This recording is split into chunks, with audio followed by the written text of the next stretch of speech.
الحمد لله رب العالمين والعاقبة للمتقين والصلاة والسلام على رسول خير خلقه محمد وآله وأصحابه وآل بيته أجمعين. أما بعد فأعوذ بالله من الشيطان الرجيم. بسم الله الرحمن الرحيم. عن علي رضي الله تعالى عنه إن جبريل أتى النبي صلى الله عليه وسلم فوافقه مغتما فقال: يا محمد، ما هذا الغم الذي أراه في وجهك؟ قال: الحسن والحسين أصابتهما عين.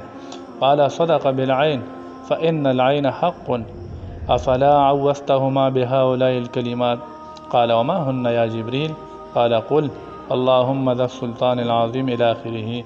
فقال النبي صلى الله عليه وسلم: فقام يلعبان بين يديه. فقال النبي صلى الله عليه وسلم: عوزوا أنفسكم ونساءكم وأولادكم بهذا التعويذ فإنه لم يتعوذ المتعوذون بمثله.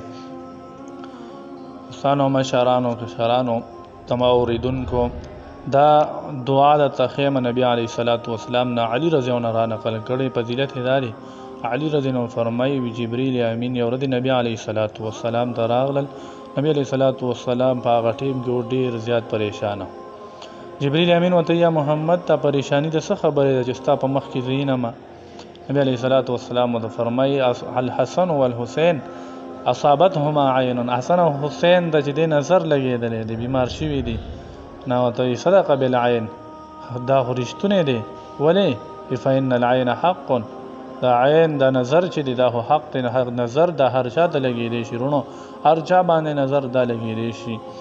نبی علیہ الصلوۃ والسلام ته فرمایي چې آیا تا دا کلمات نه دي ویلي چې په هغې سره ته دي دم کې؟ نبی علیہ الصلوۃ والسلام ته فرمایي جبرئیل هغه کلمات راته وښایه که نه. نو چې کله کلمات پې ورچوف کړه نو دواړه چې دي نو هغه روغ او سالم شو. نبی علیہ الصلوۃ والسلام د مخې لوبې شروع کړې. نبی علیہ الصلوۃ والسلام وفرمایل چې تاسو دا کلمات چې دي په دې سره خپل ماشومان، خپل ځانونه، خپل زنانه په دې تعویذ سره چې دی نو دا دموي. اوس هغه تعویذ کم یو دی؟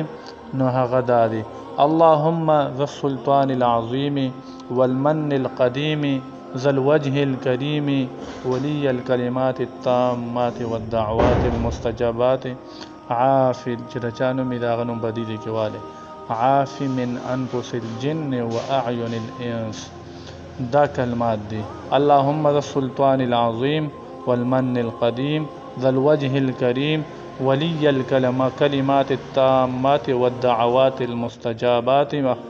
عافي پسې بیا به دغه نومونه چې سوچ د موې د هغه نوم به والی عافي من انفس الجن واعین الانس. مولا علی قاری رحمه الله فرمایي چې دغه ماشومانو نومونه او د کلماتو سره چې دي نو دا واخلئ د حسن او د حسین په ځای باندې به هغه نومونه دا به واخلئ کم چې په تاسو دموي. الله یې به دې خبرو د عمل کولو توفیق